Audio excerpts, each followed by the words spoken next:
안녕하십니까. 매일 아침 조간신문의 주요 기사를 딱딱 풀어서 해석해드리는 조간딱풀 5월 18일 목요일 인사드립니다.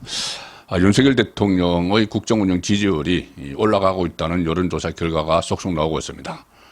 취임 1주년을 넘어서면서 대선 당시 득표율 48.56%였는데 아직은 거기에 못 미치지만은 40%대에 진입했다는 조사 결과가 계속 나오고 있죠. 자, 오늘 데일리안이 아침에 여론조사 결과를 발표를 했습니다. 데일리안과 여론조사 공정이 같이 한 여론조사인데 윤석열 대통령 지지율 40% 돌파, 그리고 국민의 46.9%는 한일 정상이 위령비 공동 참배 좋은 결정이다 이렇게 응답을 했다. 원폭 피해자 위령비죠. 데일리안 조사에 의하면 윤석열 대통령 지지율이 3주 전보다 5.4%포인트 올라서 41.7%, 5.4% 정도 오른 것은 뭐 폭등을 했다 이렇게 이야기해도 별 큰 무리가 없습니다. 지금 여론조사가 지금 1%, 2% 계속 왔다 갔다 하다가 그리고 수도권과 영남 20대, 40대, 50대에서 큰 폭으로 상승을 했고 우선 부정평가는 55.9%였는데 부정평가는 6%포인트가 하락을 했습니다. 그러니까는 긍정평가는 5.4%포인트가 상승을 했고 부정평가는 6%포인트가 하락을 했으니까 굉장히 진폭이 큰 상황입니다.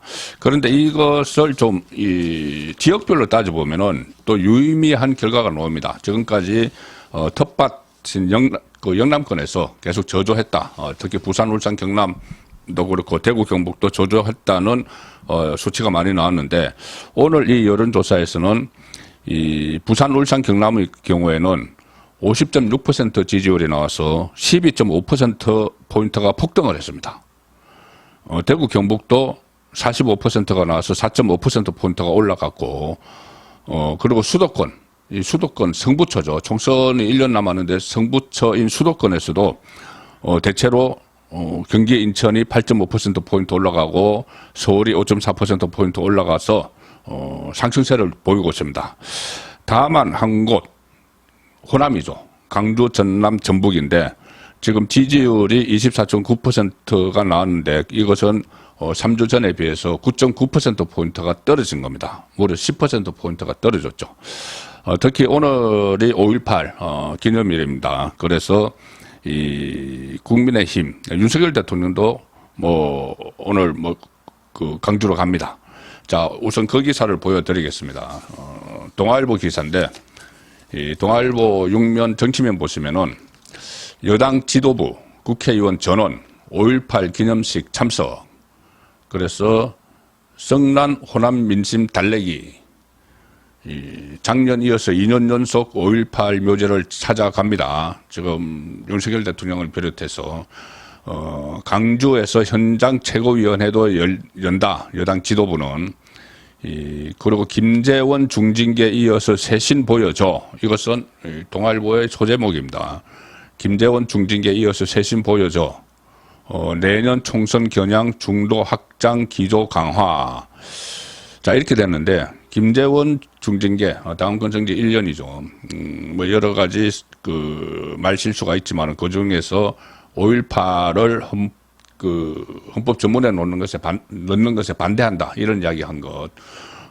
저는 그전에도 말씀드렸지만은 당 지도부의 일원으로서 그런 의견을 충분히 낼 수 있다는 말씀을 드렸었죠. 그런데 중징계하고 이 여당 국회의원들이 강주를 가는 것을 쇄신이라고 봐야 되는지, 이것을 당을 쇄신한다고 봐야 되는지, 이건 좀 별개의 문제 같습니다. 중징계가 쇄신이고 강주 가서 총선 앞두고 강주 간 게 쇄신인지 이 문제는 좀 더 짚어봐야 될 문제라고 저는 그렇게 봅니다. 오늘 조간 기사 중에서 눈에 띄는 기사는 중앙일보가 오늘 톱으로 실은 기사가 하나 있습니다. 뭐냐면은 우선 제목을 보여드리면은 중앙일보 일면 톱 기사입니다. 진보층이 보수보다 가짜뉴스를 잘 믿는다. 1056명 미디어 확정 편향을 조사를 했다. 그러니까 이 가짜 뉴스가 지금 상당히 많이 퍼지고 있습니다. 상당히 많이 퍼지는데 진보층이 보수보다 가짜 뉴스 잘 믿는다. 이것은 지금 여론조사를 해서 설문조사를 해서 여론조사 기관이 STI라는 여론조사 기관이 설문조사를 해서 얻어낸 추출해낸 결과지만은 실제로 진보 좌파 쪽이 이 보수 우파보다는 가짜 뉴스를 많이 만들고 많이 믿죠. 지금 뭐 청담동 술자리 의혹이나 아니면 천공이 뭐 대통령 간접을 뭐 보러 다녔다거나 뭐 천공 때문에 엘리자베스 조문을 안 했다거나 뭐 여러 가지 가짜 뉴스들, 엄청난 가짜 뉴스들이 많이 있죠.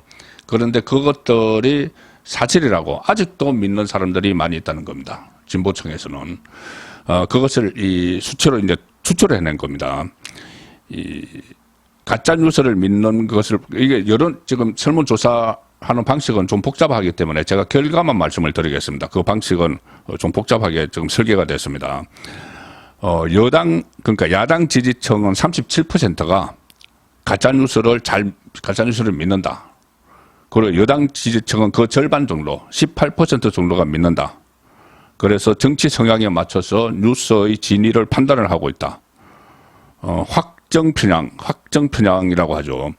이 지지하는 정치 진영에 유리한 뉴스는 믿고 불리한 뉴스는 안 믿는다. 이 확정 편향인데 이 확정 편향이 실제 여론조사에서 확인이 된 것이다. 그리고 확정 편향은 5060에서 가장 심하다. 자, 이런 이야기입니다. 이 응답자한테 진보 보수 성향이 각각 선호할 만한 진짜 뉴스, 가짜 뉴스 각 두 개씩을 섞어서 제시한 뒤에 각각 참 또는 거짓을 판단하도록 설계한 조사입니다. 그 조사에서 지금 이런 결과가 나왔는데 진보층이 훨씬 가짜 뉴스를 잘 믿는다. 그것은 뭐 이런 설문조사가 여론조사가 아니더라도 지금까지 봐왔죠. 뭐 청담도 술자리 같은 이런 의혹들을 거의 맹신하는 가짜로 다 판명이 났어도 맹신하는 그 그룹들이 있습니다. 주로 그 민주당 지지층에서 그런 그룹이 많은 거죠. 확정 편향층의 21.8%는 정치 사회 정보를 얻기 위해서 주로 이용하는 매체로 유튜브를 꼽았다. 저도 지금 유튜브 방송을 해드리고 있지만은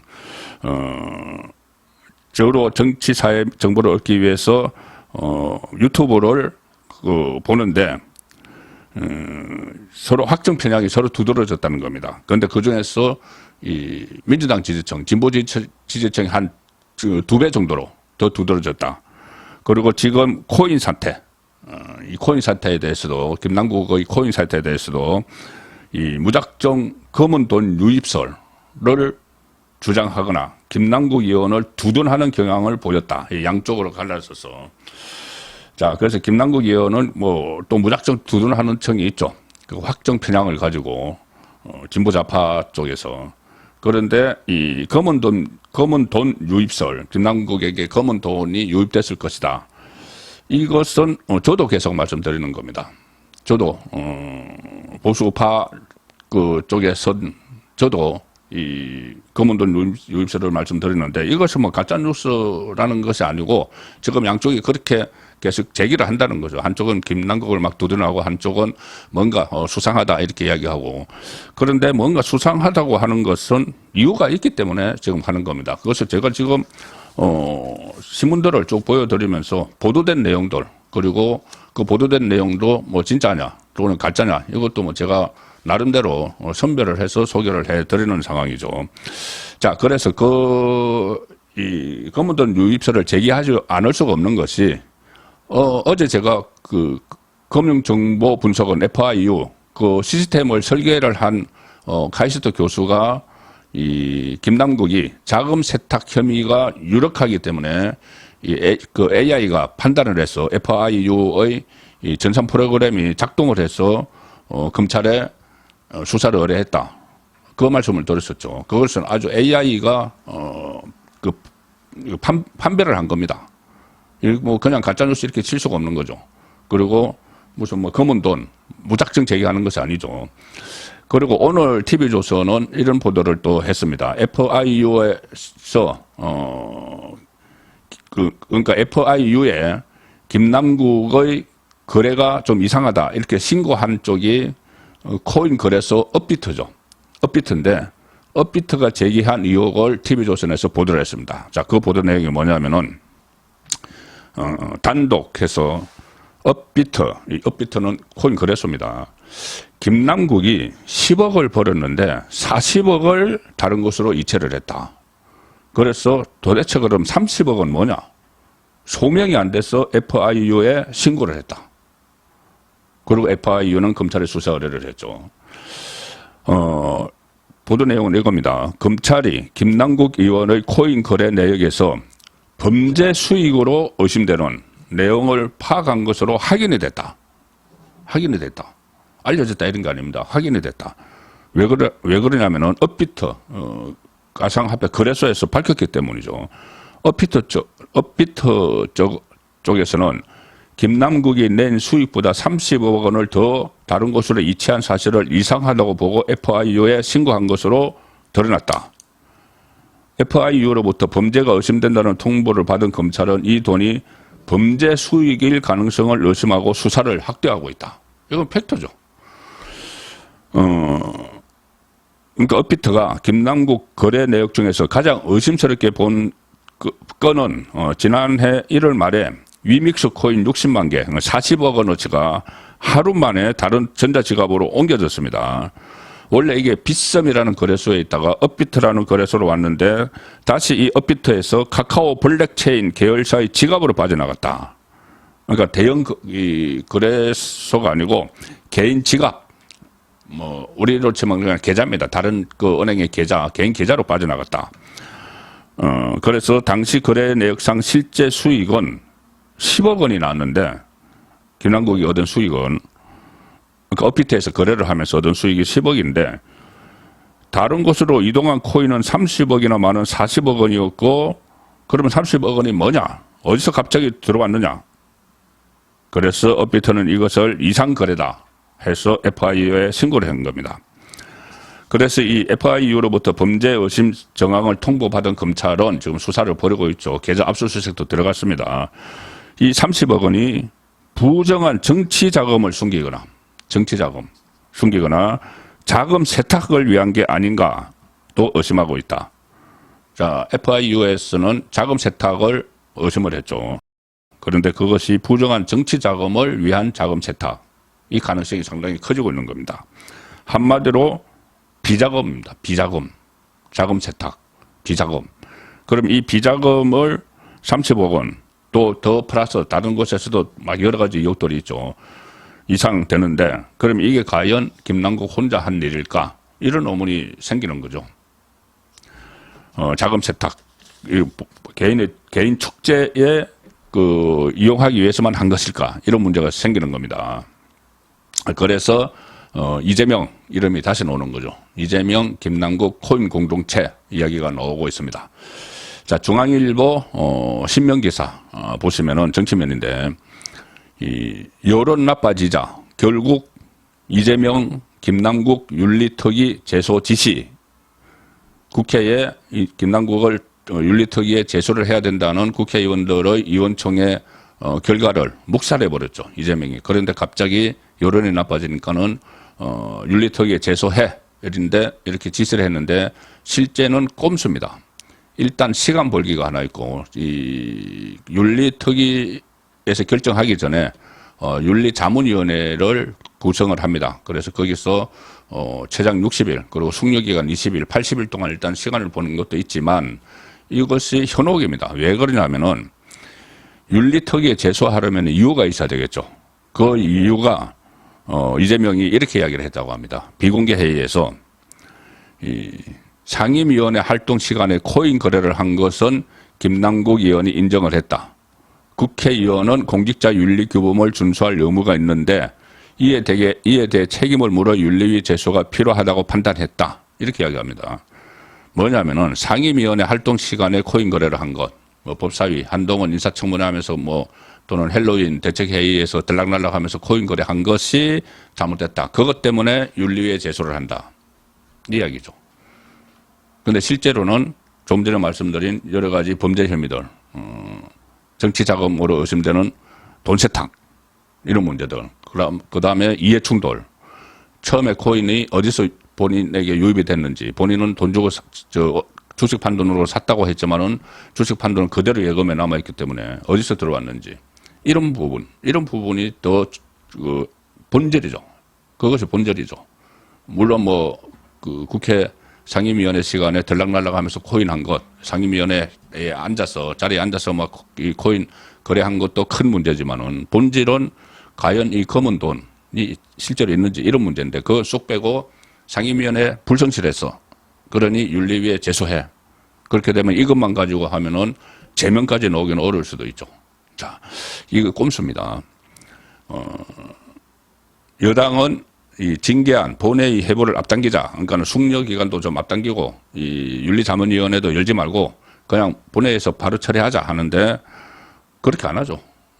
일단 시간을 끌어야 되니까는 민주당은 끝까지 가자는 이야기입니다. 그리고 또 이재명 대표가 이렇게 이야기했다고 합니다. 당 지도부에 지시를 했는데 논란을 키우지 말자. 윤리위 제소 문제는 여기서 끝내자. 이렇게 해서 끝내자. 그냥 상임위 활동 시간에 코인 거래를 했기 때문에 윤리위에 제소한다. 이걸로 그냥 퉁치자.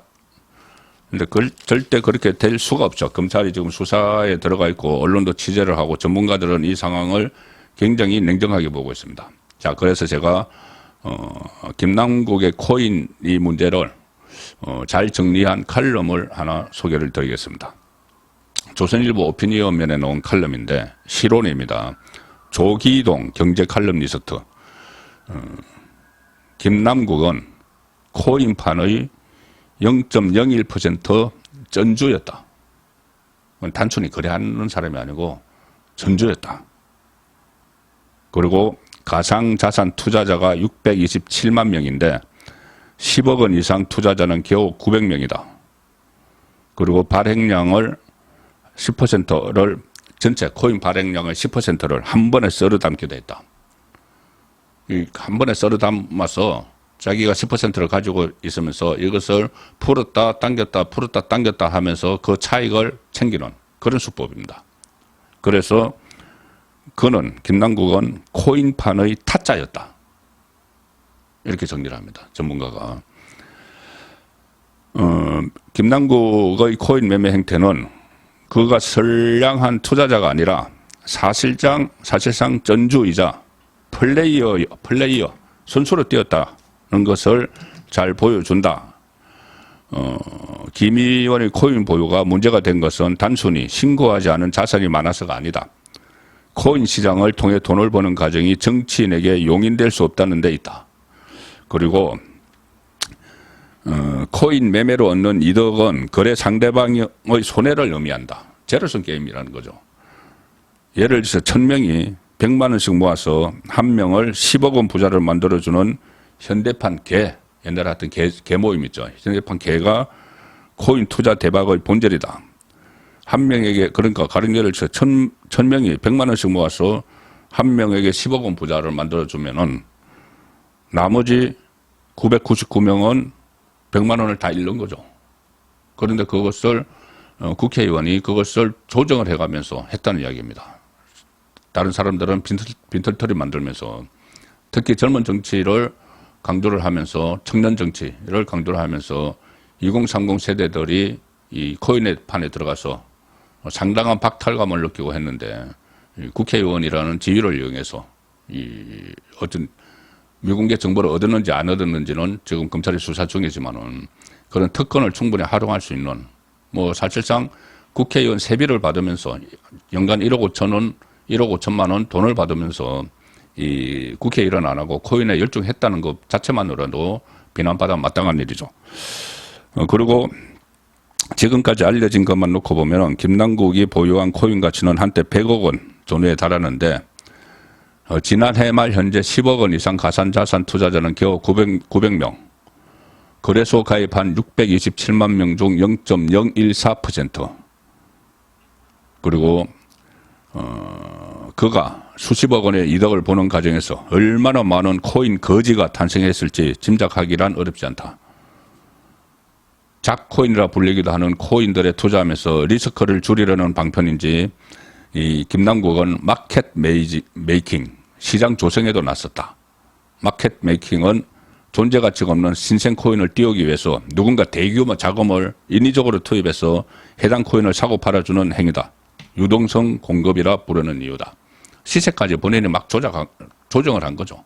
뭐 조작까지는 아니더라도 본인이 조정을 한 거죠. 그러면 그 과정에서 본인은 돈을 챙기고 못 모르고 뛰어든 젊은 세대들은 돈을 다 잃어버리는 그런 경우가 발생을 한 겁니다. 그래서 김남국의 행태를 조목조목 따져보면 코인판 타짜라고 부르는 게 적합하다. 자, 이렇게 정리를 했습니다. 자, 오늘 소개해드릴 마지막 기사는 어제도 이런 기사가 나왔지만은 민노총 무법 집회 연이틀 동안 강화문 시청 일대에서 노숙 집회를 했는데, 자, 조선일보 사회면 기사입니다. 열사정신 개성 외치더니 밤새 술판, 출근길에 술냄새, 찌린내가 진동을 했다. 1박 2일 시위에 서울 도심 엉망. 단체로 담배 피워서 거대한 흡연장을 방불케 했다. 환경미화원이 이렇게 이야기했다고 합니다. 채워도 끝이 없다. 쓰레기가 끝이 없다. 우리도 노동자지만 이건 아니다. 이렇게 이야기를 했다고 합니다. 5월 18일 보내드린 조간딱풀이었습니다.